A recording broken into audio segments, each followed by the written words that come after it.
안녕하세요. 30대 총각입니다. 주로 결혼하신 분들이 이곳에 많이 찾아오시던데 저는 저희 아버지 이야기를 좀 해보려고 합니다. 가진 것 없으셨지만 사별 후에 평생 열심히 살아오신 분인데요. 다만 저희 장가 보낼 때 혹여 흠결이 될까 새 장가를 두셨다가 번지르르한 외모에 속아 큰 위기를 겪으셨던 저희 아버지이십니다. 저에게는 3살 아래의 동생이 있습니다. 저희를 낳아주신 친어머니는 동생을 낳다가 돌아가셨다고 하는데요. 망연자실하여 정신이 나가버린 아버지는 피덩이 갔던 동생과 저를 할머니께 맡기고 밤낮으로 병원을 찾아가 의사의 멱살을 잡았다고 합니다. 일주일쯤 병원에 찾아갔는데 의사의 노모가 우리 집으로 찾아와서 흙바닥에 엎드려 빌었습니다. 자기 아들 좀 살려달라고, 제발 합의해달라고요. 정작 의사는 제대로 된 사과도 하지 않고 있는데 말입니다. 좋은 옷과 좋은 가방을 걸친 의사 엄마가 와서 흙바닥에 떼굴떼굴 구르면서 우리 아버지 발목을 잡고 제발 합의를 해달라고 몇 천을 추더래요.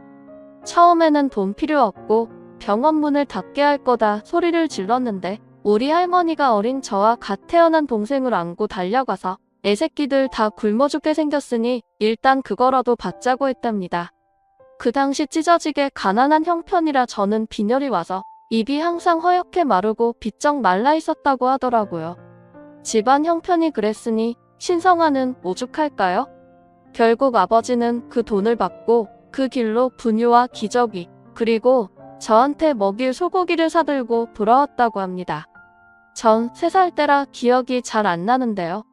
제가 고기를 먹고는 너무 좋아서 울었다고 하더라고요. 맛있어서 너무 맛있다고 그 어린 제가 소리 없이 눈물을 줄줄 흘렸다고 합니다.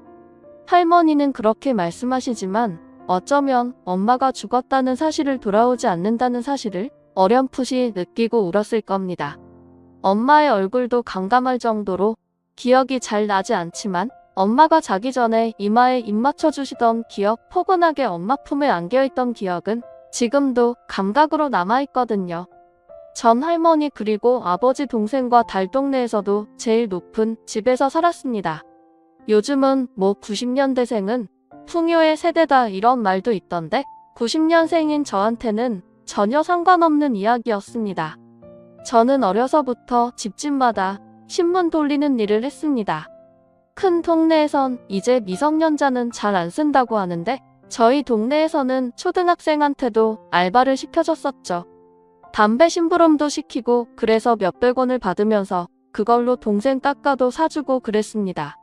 아버지는 그때 받은 몇 천을 미천으로 해서 영세하지만 작은 사업을 차리셨는데 제가 어릴 때라 잘 기억은 못하지만 일이 잘 풀렸다, 나빴다 했나 봅니다. 어떤 때는 영업이 잘 되었다고 출장을 길게 다녀오시기도 하고 어떤 때는 몇 달씩 집에서 일 없이 지내셨어요. 그 와중에 손이 놓을 순 없다 하고 공사장에도 나가시고 가끔 저희가 좋아하는 화들을 사와 입에 물려주시고는 꼭 다 먹을 때까지 한참을 지켜보시곤 하셨죠. 몇 달에 한 번은 어린 아들들을 위해서 시장에서 파는 기름 통닭을 사오셨습니다. 그 통닭 먹는 날이 어찌나 좋던지 그래도 어릴 때부터 아버지가 힘들게 일하시는 모습을 봐서 그런지 굳이 사달라고 조르지는 않았습니다. 가끔 그 기름 통닭이 떠올라 침이 꼴깍꼴깍 넘어가도 아버지께는 그런 마음을 숨기곤 했죠. 아버지가 무슨 일을 하셨는지는 잘 몰라도 뭔가 일이 잘 풀리는 날에는 따뜻한 통닭이 2마리, 잘 안 풀리는 시기에는 통닭이 1마리였습니다. 그러다가 어느 날 우리 집에 어떤 예쁜 아주머니가 아버지와 함께 왔습니다. 아버지가 하는 말이 이제 엄마라고 부르라고 하더라고요. 말로만 듣던 새엄마였습니다. 동화책에 종종 나오는 새엄마는 다 못되고 무섭던데 아버지가 데려오신 새엄마는 꽃분 냄새도 나고 얼굴이 아주 예뻤습니다. 저는 처음에 새엄마가 밤이 되면 괴물로 변하지는 않을까 걱정하면서 동생을 감싸고 그랬죠. 하지만 워낙 엄마가 고팠던 우리 형제는 그 새엄마가 우리에게 살갑지 않아도 마냥 엄마를 좋아해서 자꾸만 달라붙었습니다. 동생이 친구들이 자기더러 엄마 없다고 놀렸다고 하면 이제 너도 가서 엄마 있다고 하라고 큰 소리로 당당하게 외칠 수 있어서 좋았습니다. 태어나서 처음으로 놀이동산도 한번 갔었죠. 아버지와 엄마 그리고 나와 동생 제 가족이 찍은 사진도 남아 있었습니다. 그런데 행복도 잠시 제가 중학교에 다닐 때쯤에 두 분은 점점 자주 다투셨습니다. 돈 문제로 언성이 높아지는 일이 많았습니다. 아버지가 사업을 하면서 돈을 악착같이 모아두셨던 모양인데 그걸 새엄마가 다 썼다는 듯 했습니다. 언성이 높아지고 그게 어떤 돈인데 하고 아버지가 화를 엄청나게 내시니 새엄마는 주저앉아서 눈물만 닦으셨습니다. 모처럼 우리와 함께 살게 된 엄마인데 아버지와 싸우고 우릴 떠날까봐 동생과 저는 너무도 불안했습니다. 지금은 다 컸으니 알게 된 사실이지만 아버지는 자그마한 부속 공장 같은 걸 운영하셨고 새엄마는 그 공장에서 격리 일을 맡았다고 합니다. 공장은 늘 빚에 시달렸는데 새엄마가 격리일도 잘 못할 뿐더러 비용을 많이 빼돌렸다고 하더라고요. 그걸 두 사람이 같이 살림을 차리고 나서야 알게 되었으니 싸움이 잦을 수밖에 없었습니다. 두 분은 점점 사이가 틀어졌고 아버지는 얼굴이 거칠어져서 나갔다가 며칠씩 안 들어오는 날이 점점 많아졌습니다. 니네 아버지 공장 망했다? 자기 직장이기는 했는데 새어머니는 언제나 남의 일처럼 이야기했죠. 새어머니도 점점 더 우리에게 차갑고 무심해지기 시작했고 사춘기 소년들이었던 우리도 점점 집에서 마음이 떴습니다. 불량한 친구들과 어울려서 골목에서 늦게까지 놀고 들어오는 날이 많았고 늘 우리 할머니만 발을 동동 구르며 어떻게든 저희들 공부를 시키겠다고 속을 많이 태우셨었죠. 그러던 어느 날 할머니께서 돌아가셨습니다. 아침에 학교 갈 때 굽은 손가락으로 10,000원짜리 한 장씩을 주셔서 썼는데 동생은 벌컥 짜증을 냈죠. 아 할머니 이걸로 뭐 하라고 문제집 사고 준비물 사면 남는 게 어딨어? 할머니는 슬픈 눈으로 우리를 보면서 할미가 이건 남을 팔고 옥수수 털어버는 푼돈인데 미안하다 라고만 하셨습니다. 제가 동생을 잡아 끌고 나오면서 할머니를 한번 돌아봤는데 그때가 마지막이 될 줄 알았으면 좀 더 잘해드릴 걸 후회가 남네요. 장례식장에서 아버지는 해골처럼 바싹 마른 몸으로 말씀을 하셨습니다. 사람의 운이란 다 때가 있는 것이다. 이제 우리 집안은 운이 다해서 끝나버린 것 같지만 아직 때가 남아있을지도 모르고 언제 기회가 올지 모른다. 할머니 보내드리는 거 너무 죄송하고 서글프지만 정신 차리고 밝게 살자. 아직도 다 쓰지 않은 운이 남아있다고 생각하자. 네 아버지 알겠습니다 하고 있는데 옆에서 새엄마가 소주를 훌쩍훌쩍 마시더니 콧방 귀를 끼더라고요. 새어머니는 이제 슬슬 나갈 생각이었는지 매사에 얼굴이 짜증이 가득했습니다. 다른 남자라도 생겼는지 아버지가 집에 없을 때며 그제서야 웃으며 자기야 여보야 하면서 다른 사람과 통화를 하기도 했죠. 두 사람 사이의 애정은 어느덧 부질없이 사라져버리고 불쌍한 우리 동생은 할머니에 대한 죄책감에 자꾸 게임만 하는 시간이 길어지더니 어느새 문을 닫아 잠그고 방구석에 틀어박혀 폐인이 되었습니다. 저는 고등학교를 졸업했고 성인이 되었지만 대학은 진학하지 않았습니다. 빨리 취업해서 아버지를 도와드리고 싶었어요. 어릴 때는 이 정도까지는 아니었는데 집에서 매일 말라가는 아버지는 마치 중병 환자 같은 몰골이 되셨습니다. 그리고 자꾸 고열이 나시길래 병원 예약을 잡아드렸었죠. 그런데 그날 새벽 일이 터지고 말았습니다. 몇 시간만 더 지나면 병원에 가실 수 있었는데 종합병원 예약을 다 잡아놨는데 아버지가 새벽에 목이 타셨는지 일어나서 물을 드시고는 화장실에 들르시다가 휘청 쓰러지신 겁니다. 퍽 소리가 들려서 놀라 달려왔는데 아버지는 욕실 타일에 쓰러져 계셨습니다. 옛날식 주택이라 바닥 문턱은 두꺼운 콘크리트 문턱이었고 문턱에 찧은 머리 뒤에서 피가 흥건하게 흘러나왔습니다. 울고불고하며 구급차를 불렀죠. 새엄마도 놀라 울부짖고 집안이 아수라장이었습니다. 그렇게 아버지는 다음날 아침 건강검진이 아닌 응급실 환자가 되어 새벽부터 병원으로 들어가셨습니다. 겨우 검사를 했는데 청천벽력 같은 소식이 들리더군요. 제가 보기에도 평소 아버지가 몸이 안 좋으실 거라고 생각했더니 루푸스라고 불리는 자가 면역질환 환자라고 하더라고요. 주로 젊은 사람들이 걸리기는 하지만 아버지가 그동안 계속 피곤해하셨고 얼굴이 검어지셨다가 몸에 뭐가 났다가 하는 증상들이 다 루푸스의 전조 증상이었을 거라 하는데 참을 말이 없었습니다. 루푸스 자체로 죽는 질환은 아니지만 면역 계통에 이상이 와서 자기 세포를 죽이기도 하는 병이라고, 어떨 때는 백혈구 수치가 줄어들기도 하고 어떨 때는 심장에 이상이 생기기도 하니까 평생 약을 먹으면서 관리해야 한다는 말에 가슴이 무거웠습니다. 그래서 머리 손상은 어떻게 되었냐 했더니 의사가 하는 말이 출혈이 너무 심했고 뇌 손상도 왔는데 루푸스 때문에 상황이 더 악화되었답니다. 평생을 낮은 지능으로 사셔야 하고 루푸스 약은 또 별도로 먹으면서 치료를 해야 된다는 겁니다. 게다가 간 수치도 몹시 나빠져 있었고 신장도 손상되어 투석을 받아야만 했습니다. 희귀 난치성 질환으로 비용 부담을 국가에서 상당 부분 해준다고는 하지만 그래도 없는 형편에는 자기 부담금도 버거웠습니다. 제가 그날 무슨 기분이었는지 어떤 마음으로 담배를 세 갑이나 피웠는지는 아무도 모를 것입니다. 그냥 사라지고 싶었습니다. 아버지가 말한 운이라는 게 이런 거면 그냥 우리는 쫄딱 망했다 싶더라고요. 병원에서 초췌하게 누워 계시는 아버지를 두고 그 와중에 아르바이트를 가야만 했습니다. 병원 로비에 어떤 가족들이 눈에 띄었다죠. 우리처럼 아버지가 입원해 계신 모양인데 서로를 걱정하면서 서로 자기가 아버지 곁에 남겠다면서 아웅다웅하는 모습에 눈물이 났습니다. 새어머니는 아버지가 그렇게 되었다는 걸 받아들이기 힘들었는지 한 이틀은 병원에 왔다 갔다 하시더니 더 이상 아버지를 찾지 않았습니다. 우리와도 점점 대화가 줄고 일을 하러 간다면서 하루 종일 집에 없다가 밤에 잠만 집에 와서 잤습니다. 처음부터 그리 얄팍한 마음으로 들어왔던 걸까, 언제든 떠날 마음으로 그렇게 거리를 두고 우리를 밀어냈나 싶어서 슬프고 서글프더라고요. 어릴 때 같이 놀이동산 가서 찍은 사진을 그 무렵에 찢어서 버렸습니다.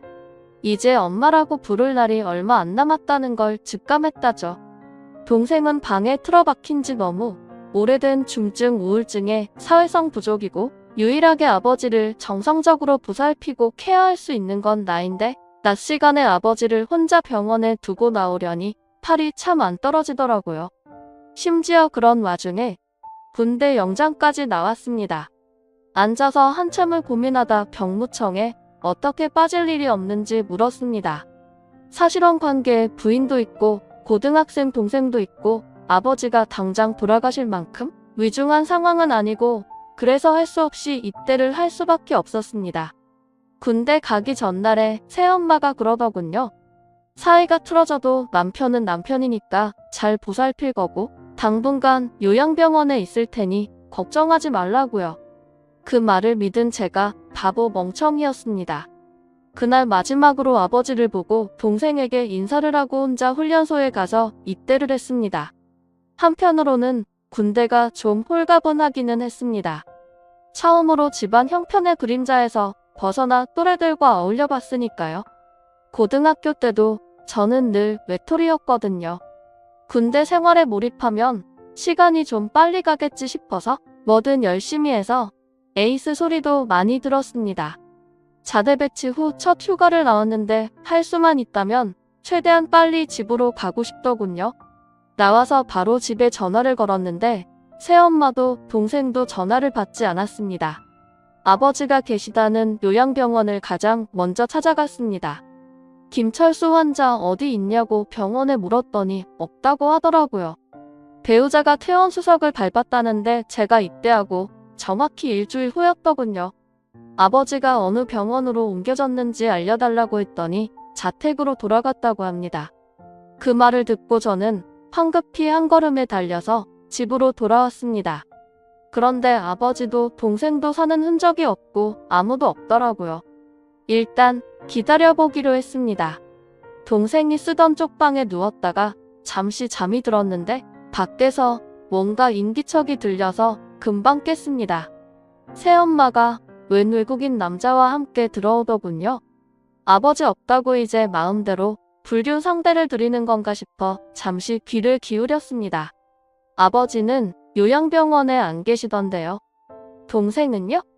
험상궂게 따지는 저를 보더니 새어머니는 잔뜩 당황해서는 아니? 이 집에서 다 나갔다고 이제 같이 안 사니까 따로 전화해서 잤던가 해.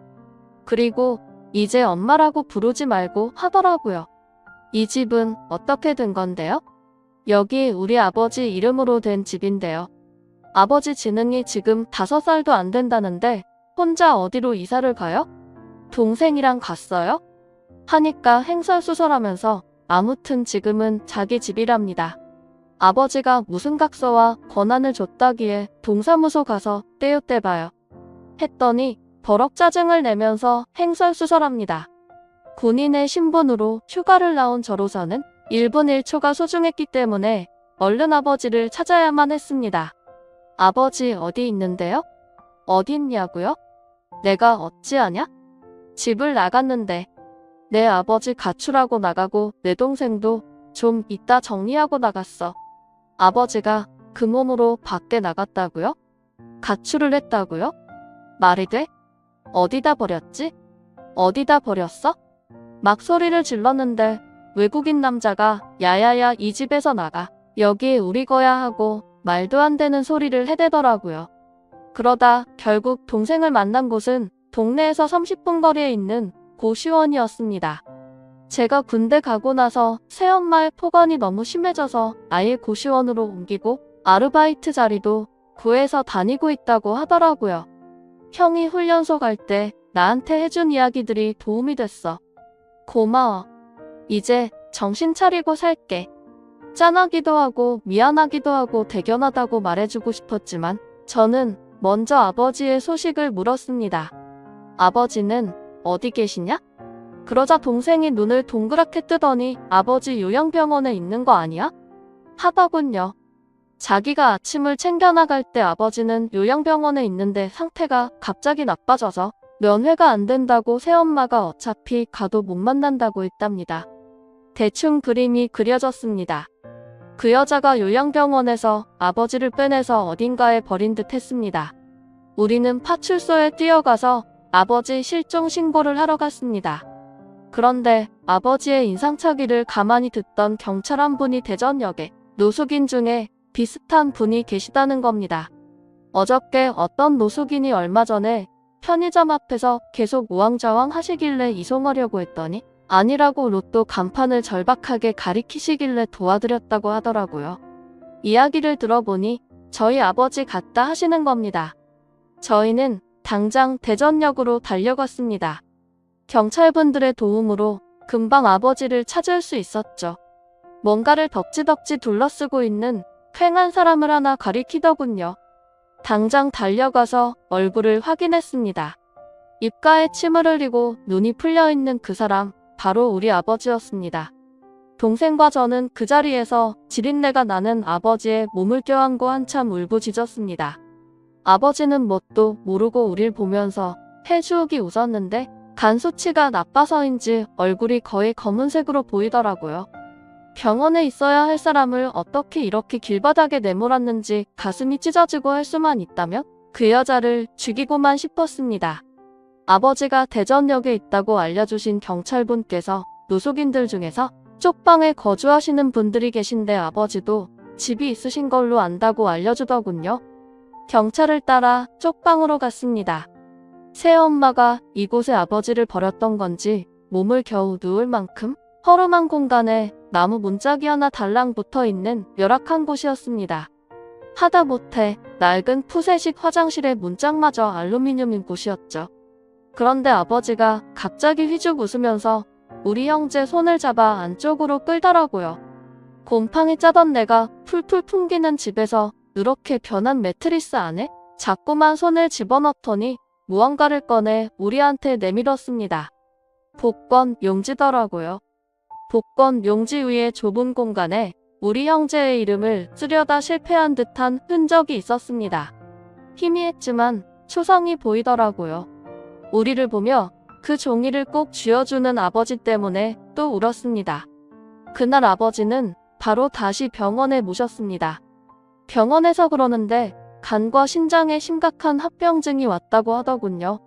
깨끗이 씻고 면도와 이발도 하고 깨끗한 옷으로 환복시켜드리고는 아버지를 보는데 동생이 똥 무너져 내렸습니다. 형, 이게 다 내 탓인 것 같아. 할머니도 그렇고 아버지도 그렇고 난 왜 제대로 하는 게 없을까? 동생에게 전에 할머니가 돌아가셨을 때 아버지가 해주셨던 말씀을 다시 해줬습니다. 사람마다 운이 정해져 있는데 그 운이 언제 올지는 아무도 모른다고. 우리 운은 아직 멀었을지도 몰라. 라고 말하면서도 참호만 하고 이런 이야기밖에 해줄 수 없는 내가 그저 비참하기만 했습니다. 아버지도 그런 마음으로 어린 저에게 운이 어쩌고 하셨을까 싶더라고요. 동생은 아버지 곁에 남고 저는 변호사를 찾아 새엄마를 유기 혐의로 고소하려고 한다고 이것저것 상담을 했습니다. 배우자가 아기를 품고 다른 한쪽을 유기하거나 했을 경우에 이혼 소송을 할 수 있다는데 일단 두 사람은 사실혼 관계에 있고 둘 사이에 자료도 없는 터라 생각보다 법적인 처벌이 상당히 부족할 거라는 생각이 들더라고요. 어떻게든 내 손으로 저 여자를 끝장내고 싶었습니다. 착잡한 마음으로 길을 걷다가 편의점에서 복권 간판이 붙은 게 눈에 들어왔습니다. 문득 아버지가 주신 복권 용지를 확인하지 않았다는 생각이 들었죠. 지갑에 소중히 넣어뒀던 복권을 꺼내 휴대폰으로 당첨 번호를 검색해봤습니다. 어라 번호가 너무 잘 맞았습니다. 아니, 눈을 비비고 봐도 폰을 껐다가 다시 켜고 종이를 보고 또 봐도 영락없이 1등 당첨이었습니다. 번호가 다 맞았습니다. 길 한복판에서 거의 비명을 지를 뻔했는데 간신히 이성을 찾고 병원으로 돌아가 동생에게만 이 사실을 알렸습니다. 동생에게 당첨금은 세금 떼고 무조건 반으로 나누되 너도 3분의 1은 꼭 적금을 하라고 돈이 사라지지 않게 잘 묶어두라고 했습니다. 그리고 다음날 은행에 바로 갔습니다. 수령액이와 제가 꿈에서조차 만져보지 못한 금액이더라고요. 세금을 떼고도 자그마치 22억이었습니다. 아버지를 찾아주신 데다가 복권 당첨까지 되게 해주신 경찰관님께 사례금을 크게 드리고 싶었는데 절대 받을 수 없다면서 거절하시더라고요. 대신 기부를 하라고 하셔서 이 세상에는 따뜻하고 좋은 사람이 참 많구나 하고 느꼈습니다. 2억 원은 여러 곳에 나누어 기부를 했습니다. 저희처럼 고생하는 어린아이들을 위한 센터에 기부했는데 동생이 무척이나 기뻐하더군요. 마음의 빚을 치우는 느낌이라고 동생과 10억씩 나누고 동생도 저도 상당 금액은 예금으로 묶었습니다. 다만 저는 할 일이 더 남아 있었습니다. 흥신소에서 가장 비싼 단가를 불러 사람을 샀습니다. 새 엄마의 모든 것을 탈탈 털었습니다. 새 엄마가 푹 빠져있는 외국인은 불법 체류자더군요. 걔는 신고해서 보내버렸습니다.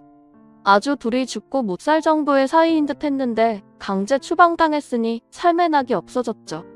그럼에도 우리가 아버지 명의로 살던 집을 차고 앉아 자꾸만 안 나가기에 그냥 증축해버리기로 하고 그 여자는 바로 내쫓아버렸습니다. 무단 침입으로 경찰 부르겠다고 했더니 사실혼이고 자기가 뭐 새 엄마니 어쩌니 하길래 변호사 사무실에서 도움을 받아 배우자의 악의적 유기 어쩌고 하는 법정을 들이댔더니 바로 꼬리를 내리고 도망을 치더라고요. 정말 제가 생각해도 지독하게 쫓아다 냈습니다. 저는 사치하는 사람이 아닙니다만 최고급 외제 차량 한 대 뽑아서 아침마다 그 여자가 사는 고시텔을 앞으로 찾아갔죠. 나중에는 아예 알바생을 하나 뽑아서 커다란 패널에 남편 병 들고 돈 없다고 버린 여자 김땡땡이라고 써서 하루도 안 빠지고 들고 있게 했습니다. 그렇게 죽을 듯 살 듯 쫓아다니니 이러고 해도 금방 잘리고 일이 잘 풀릴 리가 없었죠. 결국 저를 찾아와서 싹싹 빌더라고요. 미안하다 아들아, 제발 용서해주라. 네 아버지 버린 거 바람핀 거 다 내 잘못이다라고 비는데 전 당신 같은 엄마 둔 적 없어요. 엄마라고 부르지 말라면서요. 이제 인생의 원수가 되었는데 제가 어떻게 웃는 낯으로 용서해요? 했더니 그 자리에서 막 울고 불고 난리가 났더라고요. 차에 태워서 아버지가 계시던 쪽방에 보냈습니다. 쪽방 안에 집어넣고 지금부터 아줌마가 살 집은 여기라고 했더니 실신할 만큼 울고 불고 하더군요. 여기서 딱 한 달 살고 나면 더 이상 쫓아다니지 않겠다고 했더니 알겠다고 했죠. 아, 그 다음은 저도 어찌 되었는지 모릅니다. 흥신소 직원이 하는 말이 3일쯤 되는 날에 거북도 못 걸치고 맨발로 도망갔다고 하더라고요. 그래도 그 정도면 어디 가서 살아도 평생을 두려움에 떨겠죠. 저희 형제는 최근에 아버지 장례를 치렀습니다. 아버지가 평생 고생만 하시다가 가서 마음이 무척 좋지 않았습니다. 성취하는 몸으로 밥이라도 사드시지 복권까지 사서 그 위에 저희의 이름을 적으실 줄은 몰랐죠. 아버지와 함께 다정하게 찍은 사진 하나 없는 상처뿐인 가정이지만 그래도 남겨진 저희들이 이제부터 할 일은 착한 일을 많이 하고 서로 의지하고 사는 것뿐이라는 생각이 들었습니다. 조만간 대학에 등록해서 못다한 공부도 하고 동생이 제대하면 함께 작은 사업을 해볼까 합니다. 저희에게 주어진 새로운 기회를 놓치지 않고 지혜롭게 잘 쓰며 사회의 구성원으로 좋은 일 많이 하겠습니다. 긴 이야기 들어주셔서 감사드립니다.